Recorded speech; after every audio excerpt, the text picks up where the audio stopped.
Lou Elizondo. Man, I've been trying to get you on here for like 2 years. Oh God! You know what? I told you I live in the middle of nowhere, Wyoming, and I just got a phone for the first time. No, I'm kidding. we're just using smoke signals. Yeah, so that's probably why I didn't get your message. Right on.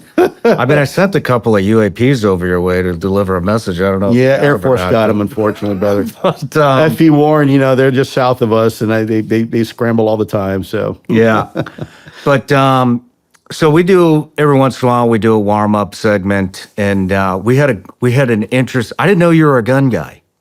Yeah, I mean, I can say that now, right? Without getting slaughtered in the media. I think so. Yes, I'm a gun guy. I actually enjoy practicing and using in the art of firearms. Nice. By the way, I'm not saying I'm good at it, but yes, I do. I have a bit of a collection from really, really old to some more exotic new stuff. What's some of the old stuff? I'm into the old stuff now. Okay, so I've got. If you ever come out to the house, in the great room, I have two British Enfields that I picked up in Afghanistan that were left over by the British back in 1859. I got a carbine and a 1861 sniper, long 50 cal Enfields. No shit. Do you shoot them? I bought them. Oh hell no! I'm afraid they blow up on me. But I'll tell you what, though, the tribal guys that had them were using them. They were left over. If you think about the history for a second, you have a rifle that was brought over, that was made in England, brought over by some poor kid to Afghanistan to fight in conflict, and the guns were left, and there's only reason why a gun was left behind, as you know. So there's that, and then you have another 100 years of history after that, plus or minus, where some tribal person was using it, maybe to hunt, maybe for protection, maybe for what. And then long story short, full circle, I have a chance to have these two brought back from Afghanistan. So I mounted them on the wall, and I mount them not for the reason most people think. It's not because to glorify these guns or glorify war or anything like that. It's more really to remember the cost of war. Mm-hmm. What is the human investment to make war? And when you have something there and you realize that a human being had that in their hand, and maybe have been one of the last things they had in their hand, most likely, to now have that in your hands, it's a bit of a profound experience. And so the same reason why I mount when I hunt, people think, oh, you like to hunt. No, I actually don't like to hunt, but I like the food. And I think it's a lot more humane the way I do it, whether I'm hunting elk or deer, than to go buy hamburger meat out of some grocery store where the animal was treated like crap, and was probably not very, very well taken care of, full of antibiotics. So just like the ancient Native Americans, when they're done with the buffalo, they'll usually take the hide off, and they'll paint very intricately the skulls, and they hang them up, and it's a show of respect. It's honor.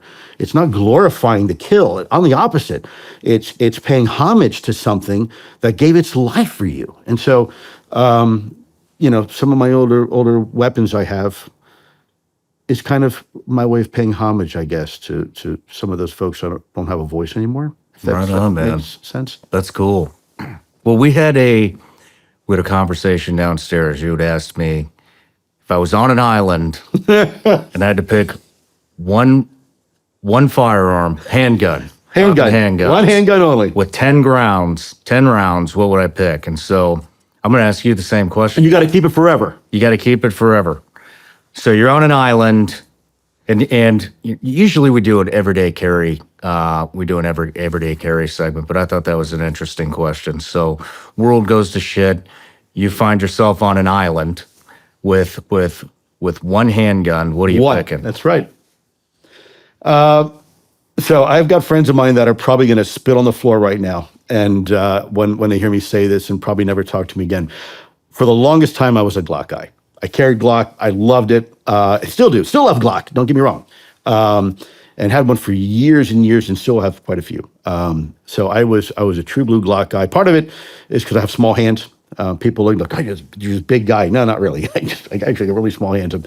So I was a Glock guy. Glock 19, Glock 17, 9mm primarily. But I'm a Sig guy now.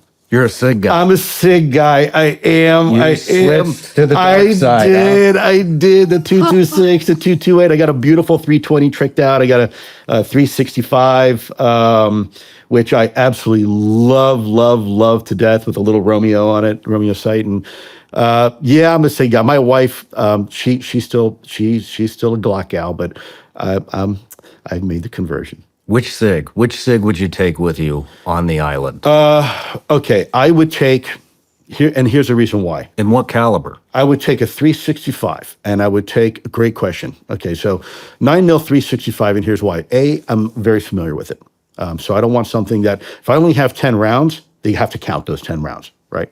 So I want to make sure that I'm. It's not some tricked out gun that hey, it might be worth $3,000, but if I can't shoot for crap with it, then it's worthless, right? It's just dead weight.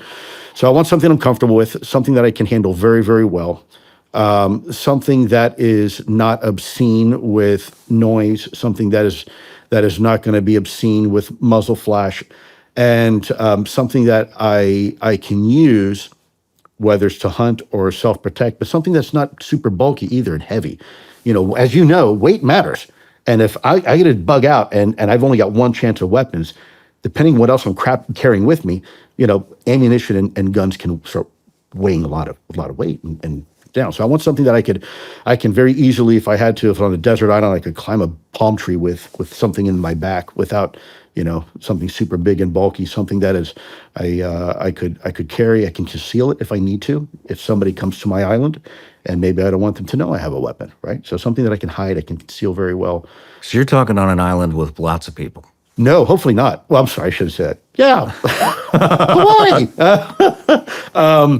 No, but you never know. You have to be prepared for anything. I mean, I don't need to tell you, right? As a SEAL guy, you gotta be prepared for all contingencies. So whether you're alone or you're there with 10,000 of your closest friends. So I think that's why I would probably choose I choose what I carry now, the 365. Right so on. I love it. I Right on. love it. I do. My friends and colleagues that are Glock guys, they call me a traitor. Hey, I used to be a Glock guy too. But, you know, Glock's got a, you know, they're good. They're great, good. yeah. They haven't really innovated much. Yeah. But I've got a Gen 1 Glock, believe it or not, with I think I told you before, with the old Tupperware case. I've had it forever and ever and ever. And keep that. That's a collector's item. It is. I've got quite a few collectors. When did Glock Gen 1 come out? God, I got mine in... Was I even born yet? 1990, 90... Oh my God, 1992 maybe I had mine. All right. I'm going, oh man, this is gray, not blonde. I'm an old guy, so my memory kind of sucks, but I know I had it when I was a young man in Florida. And that's really, I later on when I was in the Army, later on when I was a special agent, I always had my Glock. I loved it. Right on. Well, I got a friend over at SIG. His name's Jason. He's I think he's the VP of marketing over there. Oh, wow. And I told him you were coming on, and he got all excited. He loves the UAP stuff. Well, I'm a SIG guy, man. The guys, they convinced me, man. They did. He wanted me to give you something. So what? Yeah, there you go. I mean, you already have a 365. So I'm sorry. It's all right. We can say shit, fuck, ass, bitch, whatever you want on this show. But are you kidding me? yeah, so that's the updated SIG 226. I think they came out last year. And I had a 226, but it was not like Not like that one. So maybe you can take that one on there on your island with you when we all depart. I think so. I think I have a new fave. Go ahead, hold it up. Holy crap. Dry fire that. Man, what a hell of a rig, man. So yeah, they put the gas pedal on the side there for your thumb, so you can control it a little bit better. Good in the hand. I mean, all metal. Sig makes the best grips too, man. This is the feel on this is unbelievable. Yeah, that's the Legion. They got the gas slide cuts up front to help with the recoil and muzzle flip. It's got a wow. Yeah, it's a. You know, I always wanted a Ferrari. Yeah. This is well. Now you have. This is the Ferrari. Now you have the Ferrari. Wow. Holy smoke. And your friend's name again? Jason. Well, Jason, huge shout out to you. I probably owe you my next born child. Well, I won't have any more children, but I probably owe you a puppy or something. Thank you so much. This is an incredible gift, an incredible gesture. I will tell you, this will be right front and center of my collection.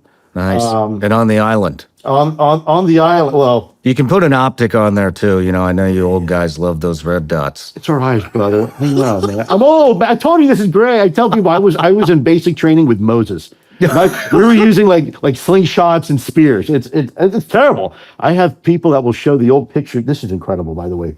Truly, truly, what an incredible gesture. I'm honored and privileged. This gun will always be in my collection for generations after generations. This is truly, truly, truly. Maybe you can convince the old lady to switch to Sig with that one. She might like I don't that. think I want her to have that one. That was mine. No, she can stick with her Glock. No, Yeah. Glock's good for her. But Yeah, you know what though? My wife. So, Libby, can I admit something to you? I spent many years with a firearm in my hand, like you, and pistols, assault rifles, all sorts of cool stuff. And my wife, when we go to the range, can shoot better than I can. no shit. Yeah, and my daughters, I have two daughters, greatest achievement and accomplishments of my life. And I told them both when they were young, "Look, go be doctors, go be lawyers, go do something. Don't work for the government." And they both wound up working, kind of doing my old job, federal government. Now, No they work- shit. Yeah, they were at the intelligence community. And the funny thing is that, they can outshoot me as well. And so it's this really ironic moment when the girls come home.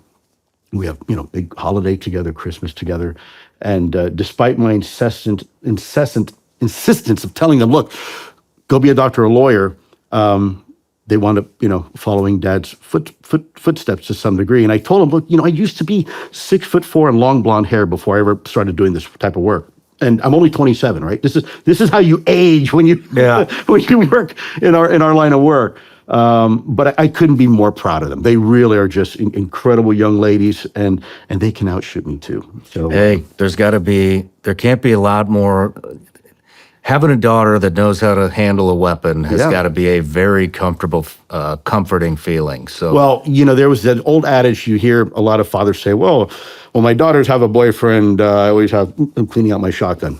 I figured, I learned you never had to do that. You never had to threaten these young men. I had a different approach. So I had, my daughter is going to kill me for saying this, but I'm going to tell you anyways. So my daughter was about 13 years old.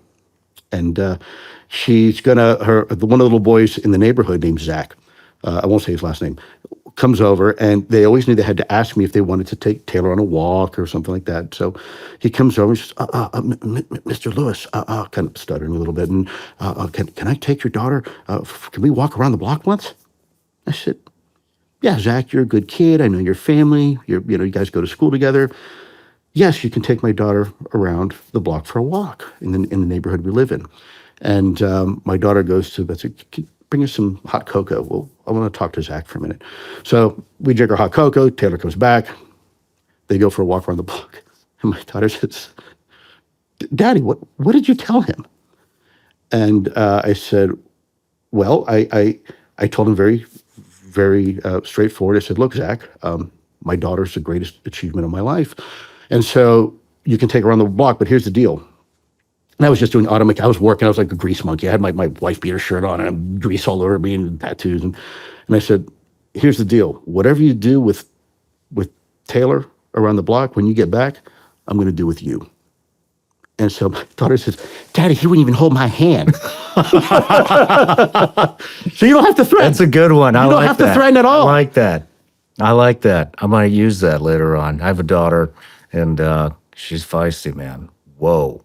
Well, they're smarter than us. Whoa. Yeah. Way smarter than She's us. already trying to headbutt. No, absolutely. Crazy. Absolutely. And wait till she can outshoot you. That day's coming. I can't wait. That day's coming. I Trust will me. gladly accept that day, knowing my daughter knows her way around a firearm. Oh, that yeah. well. So, but well, Lou, let's end this segment and get on to got the it. real stuff. No matter where you're watching Shawn Ryan Show from, if you get anything out of this, please like, comment, subscribe, and most importantly, share this everywhere you possibly can. And if you're feeling extra generous, please leave us a review on Apple and Spotify podcasts.